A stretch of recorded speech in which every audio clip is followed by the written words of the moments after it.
BMC चुनाव की तारीख का ऐलान हो गया है। 15 जनवरी 2026 को बीएमसी का चुनाव होगा। 15 जनवरी को ही 29 महानगर पालिका चुनावों के लिए भी वोटिंग होगी। 16 जनवरी को नतीजे घोषित होंगे। बीएमसी के चुनाव की तारीख का ऐलान कर दिया गया है। 15 जनवरी को ये चुनाव होगा 2026 में, यानी अगले साल। उत्तराखंड के मुख्यमंत्री पुष्कर सिंह धामी आंध्र प्रदेश के मदनपल्ली पहुंचे, जहां वो अटल मोदी सुशासन यात्रा में भी शामिल हुए। इस अवसर पर उन्होंने जनता को संबोधित किया और तिरुपति में आयोजित विशाल जनसभा और रोड शो में भी हिस्सा लिया।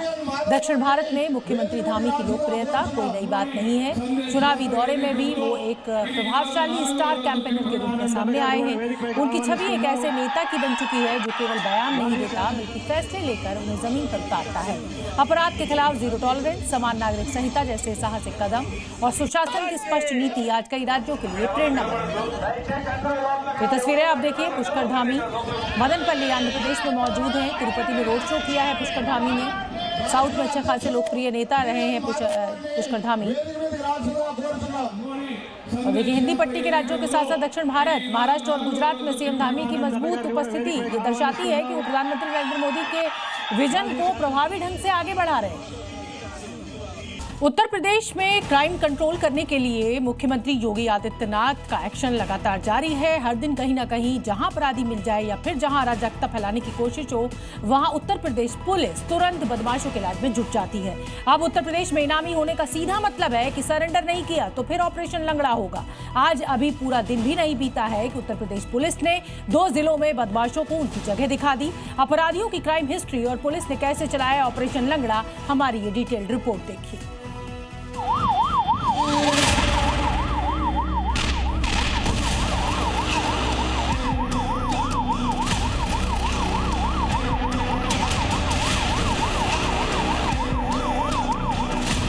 मेरठ टू संभल पुलिस का ऑपरेशन एनकाउंटर। 20 साल का इमरान, संभल में 50,000 इनाम। यूपी को क्राइम फ्री बनाने के लिए योगी फोर्स अपराधियों को सजा दिलाने और पकड़ने के अलावा सबसे बड़ा और खतरनाक ऑपरेशन एनकाउंटर भी चला रही है। आज मेरठ और संभल में पुलिस ने 3 बदमाशों का एनकाउंटर किया, जिसमें से संभल के बनियाठेर थाना क्षेत्र में नेहटा गांव के पास वाहन चेकिंग के दौरान पुलिस को 50,000 के शातिर बदमाश की तलाश थी। मुठभेड़ हुई। मुठभेड़ में पुलिस की गोली से बदमाश जख्मी हुआ, जबकि मेरठ में पुलिस ने 2 पशु तस्करों को मुठभेड़ के दौरान गिरफ्तार किया।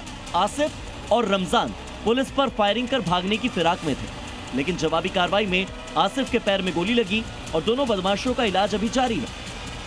पहले तो अपराध होता नहीं, लेकिन अगर कहीं छिनैती या लूट की घटना घटित हो गई तो कुछ ही घंटों में अपराधी जेल के शिकंजों में होता है और लंगड़ाता हुआ चलता हुआ दिखाई देता है। यह नया प्रदेश है जो अपराध को स्वीकार नहीं करता है और अपराधियों को यह दिखाने का प्रयास भी करता है कि अगर अपराध किया तो उसकी कीमत उसे चुकानी पड़ेगी। यूपी में पुलिस एक क्रिमिनल का हिसाब कर रही है, चाहे वो गौ तस्कर हो, हिस्ट्री शीटर हो, वांटेड अपराधी हो या फिर चोर या लुटेरा। मेरठ में आसिफ और रमजान के खिलाफ कई आपराधिक मामले अलग अलग थानों में दर्ज थे। 20 मामले ऐसे थे जिसमें डकैती, चोरी और आर्म्स एक्ट जैसे संगीन केसेस हैं। ये दोनों मेरठ और उसके आसपास के जिलों में पशु चोरी को भी अंजाम देते थे। साथ ही संभल का इमरान सिर्फ 20 साल का है और 20 साल के इमरान पर 50,000 का इनाम था, जो लूट के कई मामलों में वांटेड था।